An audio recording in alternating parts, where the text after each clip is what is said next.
voy a pensar con cosas súper específicas y relativamente fáciles y después voy a hablar de problemas. Lo primero es el foco en mi concepto debe estar en tributación territorial. Fundamentalmente creo que uno de los problemas gordos del país es el problema de la descentralización digamos, y de las dificultades para la construcción de Estado desde los territorios.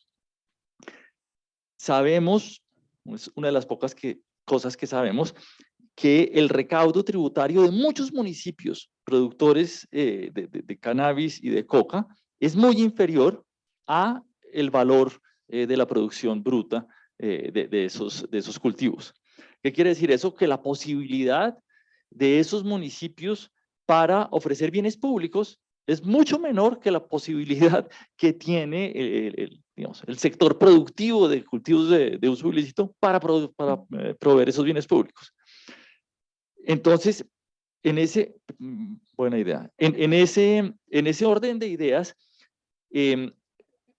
caminar hacia la legalización de cultivos de uso ilícito permite, digamos, facilita la construcción de Estado a nivel territorial. Afortunadamente hay una cantidad de impuestos que ya existen, que pueden alimentar las arcas de los municipios una vez legalizada la marihuana. Uno es el ICA, el impuesto, ¿cómo se llama? El impuesto de industria y comercio. Entonces,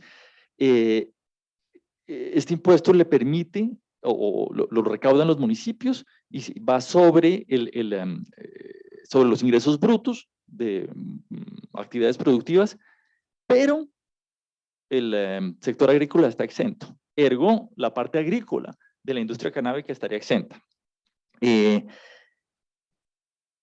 Está también, bueno, los municipios tienen la posibilidad de establecer las tarifas del ICA, digamos, para diferentes sectores, etcétera, y tienen la posibilidad de hacer exenciones.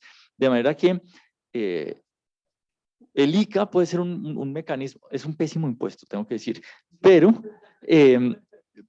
es un mecanismo de recaudo que le da flexibilidad a los municipios. El siguiente impuesto es el llamado impuesto al consumo de licores, cervezas y tabaco, que es el impuesto piguviano del que hablábamos antes. Ahí cabe perfectamente, digamos, uno puede extender esta idea de impuesto al consumo de licores, cerveza, tabaco y marihuana. Y nuevamente, aquí los municipios tienen la posibilidad de establecer los impuestos dentro de ciertos rangos. Y nuevamente, estaríamos respetando el principio de descentralización y permitiendo que cada municipio sea autónomo dentro de ciertos rangos en la definición de estos impuestos. Preocupaciones. No creo que sea buena idea poner impuestos diferenciados por la composición, por los diferentes componentes de la marihuana, porque eso requiere de una capacidad técnica que dudo que tengamos.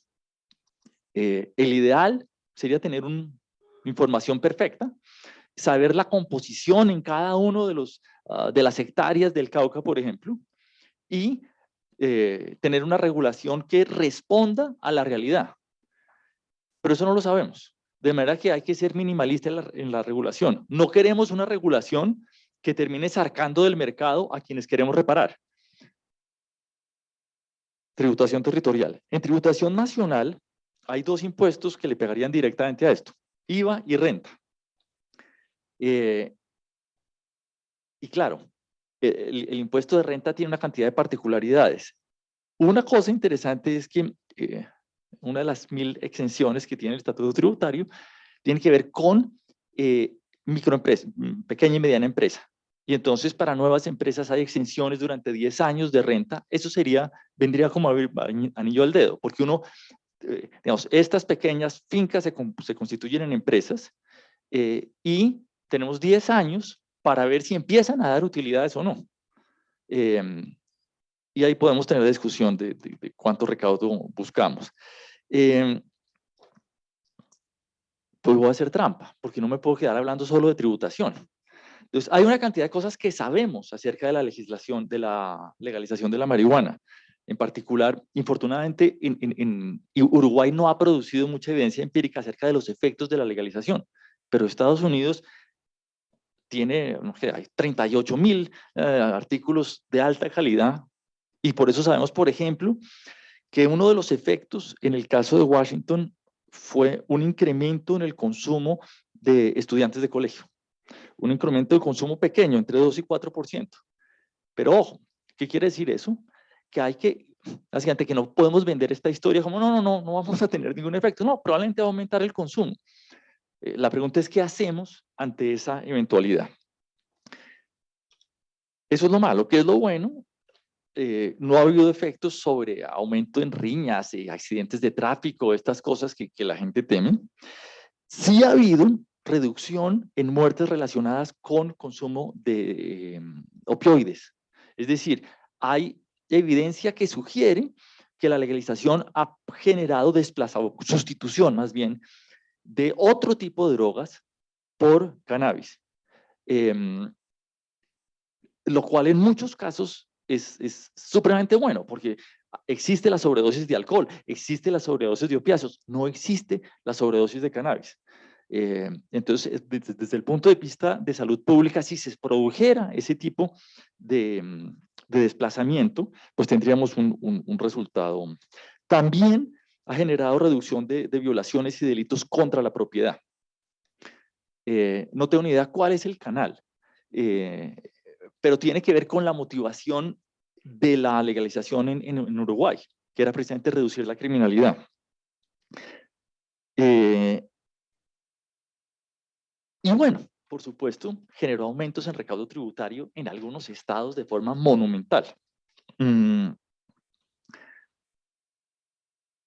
Todo esto tenemos que tomarlo con un granito de sal, porque los economistas hablamos de lo que hizo de los estudios de otros países, pues no sabemos cuál es la validez externa. No sabemos si esos resultados se van a replicar acá, porque las condiciones son diferentes. Entonces, probablemente necesitamos política experimental para ir viendo cómo vamos. Hablemos un momento de diseño y déjenme plantear mis preocupaciones con preguntas. La primera es, ¿debemos apuntarle al precio al consumidor? Y ustedes plantean este problema y dicen, bueno, probablemente en todo caso va a haber un mercado negro. Pero entre mayor sea el precio en el mercado legal, pues mayor es el mercado negro. Entonces, tendríamos que hacer como un fine tuning para que buscar recaudo, pero buscar minimizar el tamaño del mercado negro. Debe haber regulación sobre contenido de THC, CBD, CBN. Mi respuesta rápida es no, precisamente para no sacar a cultivadores actuales. Y bueno, este punto ya lo hablamos también. Nosotros estamos acostumbrados a hablar de cultivadores, que son campesinos, etcétera, de consumidores. ¿Y en el medio qué? ¿Hay una cantidad de mafiosos? No, probablemente hay una cantidad de actividades, claro, ilegales, pero hay una cantidad de actividades en donde no es claro que sean victimarios. Y aquí hay una pregunta monumental. ¿Qué hacemos ahí? ¿Los sacamos del mercado? ¿Tratamos de incorporarlos al mercado de alguna forma? Déjenme soltar esta bestialidad.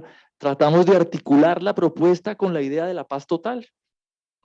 Creo que eso es un punto del que tenemos que hablar, que es supremamente complejo. Y déjenme hablar ahora como profesor. Necesitamos información. Hay una cantidad de cosas que no sabemos. Perdón, cuando digo no sabemos, digo no sé yo y no conozco a nadie que sepa. Por ejemplo, los costos en cada eslabón de la cadena. Los costos de producción. Curiosamente sabemos mucho más en el mercado de la cocaína que en el de la marihuana. Entonces, no sabemos eso, no sabemos cuál es la participación de grupos violentos en el negocio, no sabemos cuáles son los lugares de distribución, las rutas, los precios finales en cada municipio, digamos. Y cuando un economista dice todo eso, es que necesitamos hacer un piloto. Necesitamos primero hacer un censo y después hacer un piloto. Entonces, claro, hacer un censo sería ideal, porque podríamos recabar toda esa información, pero, y si estoy hablando mucho me callas, pero hacer un censo es complejo, porque es llegar a lugares, mejor dicho, es llegar a la gente que está desarrollando actividades ilegales a decirle, cuénteme cómo es lo que lo hace. Ese probablemente va a generar resistencia, pero digamos, ese sería el ideal. Segundo, puede ser legalmente complicado, ustedes sabrán más de eso que yo, pero al final, lo que digo es, vamos dando un poco palos de ciego. Claro, hay una cantidad de cosas que creemos que se deben hacer, pero de momento no conocemos cuáles son los posibles resultados. Y entonces, bueno, Isabel lo decía ahora, vamos viendo. Hay que empezar a dar pasos. Ahora, hay unos riesgos gigantescos. Uno es una regulación bien bonita como la gringa, que saque a todos los campesinos del mercado y tengamos una industria divina, pero no estemos reparando a nadie y estemos probablemente alimentando otras mafias. Segundo, que no pase nada, que tengamos una regulación buenísima que haga que nadie quiera entrar en el mercado. Pero hay otros riesgos y es que sea un disparador de violencia, fundamentalmente en la medida en que la legalización destruya rentas de grupos violentos, esto puede generar violencia. Entonces, creo que no podemos perder de vista estos riesgos. Una última cosa, y es el caso de Uruguay, así tímido, sin recaudo tributario, es una berraquera comparado con lo que tenemos. Fundamentalmente, piensen en que exista un mercado de marihuana medicinal. Eso de entrada nos libera fuerza pública. Hacemos que la fuerza pública deje de molestar a los marihuaneros, que la fuerza pública deje de molestar a los cultivadores de marihuana y hagan su trabajo en, qué sé yo, persiguiendo ladrones. Pero en segundo lugar, se reduce el estigma al consumidor. Entonces, solo eso es una berraquera. ¿Y por qué esa defensa de Uruguay? No porque tenga ningún interés en Uruguay, sino porque probablemente esos pasos iniciales tímidos nos pueden dar información y son de hecho un avance. Bueno, y termino felicitándolos. Ya les contaron que es la primera vez, digo que es la primera vez que hablo de este tema pensando que es posible de que pase algo. Y entonces, una cantidad de esperanza, pero una cantidad de ansiedad. Este tipo de esfuerzos, pues claramente son bienvenidos y espero que sigamos hablando mucho.